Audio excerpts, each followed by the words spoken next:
criaste os lírios do campo. Olá, gente, que a alegria do Espírito Santo de Deus esteja na vida de vocês, que a misericórdia do Senhor, ela tenha aquecido a tua alma, o teu coração. Hoje nós trazemos aqui uma palavra que está no livro de Mateus, no capítulo 26, a partir do versículo 47. Eu vou ler a passagem para poder a gente meditar melhor dentro dela, tá certo? E aí depois vocês podem deixar aí nos comentários aquilo que vocês se sentiram tocados e a gente pode estar continuando aí falando sobre ela. A palavra ela vem dizer assim: Jesus é preso e abandonado. Enquanto Jesus ainda falava, eis que chegou Judas, um dos 12, e com ele vinha uma grande multidão, com espadas e paus, enviada pelos chefes dos sacerdotes e anciãos do povo. Aquele que o entregava tinha combinado com eles um sinal: é aquele que eu beijar, prendam-no. E logo se aproximou de Jesus e disse: salve, mestre. E o beijou. Jesus lhe disse: amigo, para que você está aqui? Então eles se aproximaram, agarraram Jesus e os prenderam. Eis que um dos 12, que estava com Jesus, estendendo a mão, desembainhou a espada e, ferindo o servo do sumo sacerdote, cortou-lhe a orelha. Então Jesus lhe disse: guarde a espada no seu lugar, porque todos os que usam da espada, pela espada morrerão. Ou você pensa que eu não poderia pedir a meu Pai, e ele não me enviaria imediatamente mais de 12 legiões de anjos? Mas então, como se cumpririam as Escrituras que dizem que assim deve acontecer? E nessa hora Jesus disse às multidões: vocês saíram com espadas e paus para me prender, como se a um bandido. Eu sentava com vocês no templo, ensinando todos os dias, e vocês nunca me prenderam. Mas tudo isso aconteceu para que se cumpram as Escrituras dos profetas. Então todos os discípulos, abandonando Jesus, fugiram. Palavra da salvação, glória a vós, Senhor. Olha, vamos buscar em Deus a graça de compreender essa palavra. Como eu disse, vocês podem estar deixando aí nos comentários.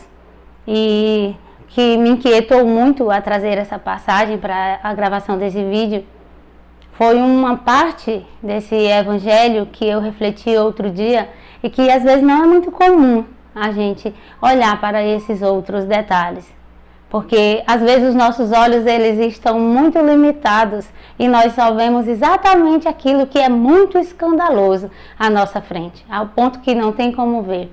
E aí outras coisas ficam ali ao nosso redor, parecendo que não tem culpa de nada. Então, o que me inquieta hoje não é só Judas. Normalmente, quando nós lemos essa passagem, a primeira coisa que nos espanta é o beijo de Judas. Então, hoje eu não quero falar do beijo de Judas, não vou falar de Pedro tirando a espada da bainha. Isso vai ficar para outro vídeo. Nós vamos falar a respeito de outros detalhes. Vamos pensar assim: quem é culpado nesse momento aqui, no que essa palavra ela nos traz? Quem é o culpado aqui? É só Judas, será?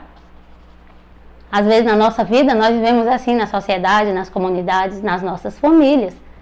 As coisas acontecem, mas porque não foi a gente que fez, literalmente não foi nós quem fomos lá e praticamos o ato, aí a gente pensa: não fui eu estou de boa, não sou o culpado. Vemos os nossos irmãos pecarem, eu escuto muito isso: não vou dizer nada para o meu irmão não, ele já é de maior, ele sabe o que faz, não vou falar nada, não digo nada. Como é que eu sou irmão e eu vejo um irmão pecando e eu não digo nada? E aí eu fico pensando que eu estou livre da culpa do meu irmão, daquilo que o meu irmão vier fazer, não vai respingar sobre mim. Engano nosso, nós não vivemos numa caixinha de vidro não. Para nós vivermos isolados e o que acontece externamente não nos atinge. O que acontece com o nosso irmão, o que acontece com o nosso vizinho, com o filho do vizinho, com aquele que está lá longe, porque o mundo hoje é pequeno, vem refletir em nós. Vai refletir na sua casa, na sua vida, não tem jeito. É o filho do vizinho que está errado, então eu não me importo porque não é o meu. Esquece você que o seu filho uma hora se cruza com o filho do vizinho em algum lugar. Nós não vivemos numa caixinha de vidro. Então, mas eu não sou culpado porque não foi eu que fui lá fazer. Mas e se eu tiver ido só assistir, como as multidões aqui? Só assistindo, será que eu também não sou culpada? E se foi eu que mandei, como os anciãos aqui, os sacerdotes mandaram, será que eles não são culpados? E se eu fugir, na hora que o negócio pegar, que ficar quente, eu vou e faço o quê? Faço como os discípulos fizeram e fugiram. Será que eu não sou culpado? Então, é importante a gente parar para refletir. Essa palavra, ela tem me inquietado muito. O Espírito Santo me incomodou muito com essa passagem a partir dessa reflexão. Quem é culpado das coisas que acontecem hoje? Aqui, Jesus Cristo é o único inocente que eu vejo. O único inocente foi ele, o preso, né? E abandonado. Abandonado, literalmente, porque todos fugiram. A palavra diz que todos fugiram. Será que hoje Jesus ainda não está assim? Preso e abandonado? Em algumas casas? Em alguns irmãos?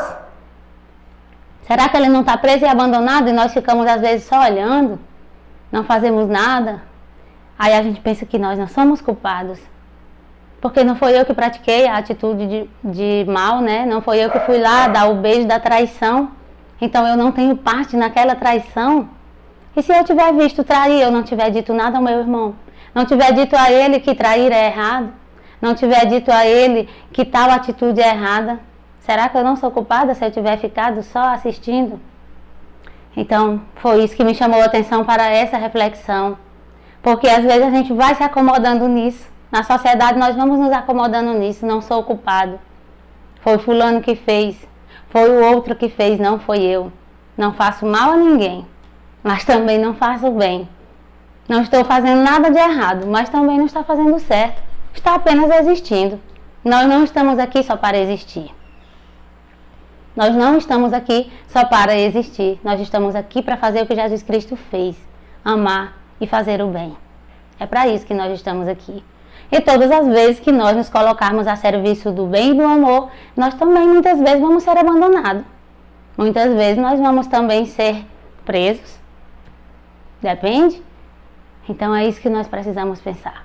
Que a gente se procure dentro desse evangelho. Que a gente se encontre dentro desse evangelho. Será que eu estou sendo Judas? Será que eu estou sendo os discípulos que fugiram? Todos fugiram?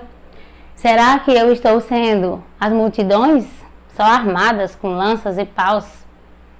Ou será que eu sou aqueles que só dá ordem para ir? E aí quem é o culpado? Nós precisamos refletir muito. O que está acontecendo ao nosso redor hoje? Quem são os culpados? As coisas acontecem na sociedade e a gente fica se colocando só como vítima. Todos são culpados quando não se comprometem com o bem. Todos são culpados quando não se comprometem em amar. Todos são culpados quando não se comprometem em seguir Jesus para poder as escrituras se cumprir. Eu vi um padre dizer essa semana que a palavra de Deus ela se cumpre na vida daqueles que assumem a missão. Por isso que se cumpriu aqui, porque Jesus assumiu a missão. Ele assumiu a missão, então por isso que ele diz, como é que ia se cumprir se eu pedisse ao meu Pai para mandar os anjos para me tirar daqui? É preciso que se cumpra. Só que às vezes a gente está também muito confortável com o nosso coraçãozinho confortável. A gente quer só palavra pronta, que diz que Deus vai fazer isso, que Deus vai fazer aquilo na nossa vida.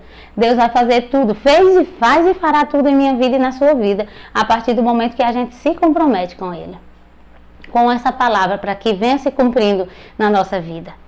Então, escutei também o Padre Fábio dizer ontem que evangelizar é a gente mudar a vida das pessoas. Evangelizar é promover autoconhecimento.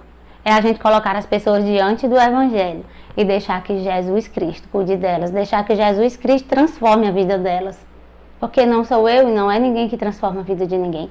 É Jesus Cristo.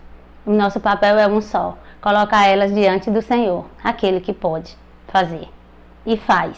Se você também quiser que Ele faça. Mas se não quiser que Ele faça, não vai adiantar. Ninguém ficar dizendo que Ele vai fazer.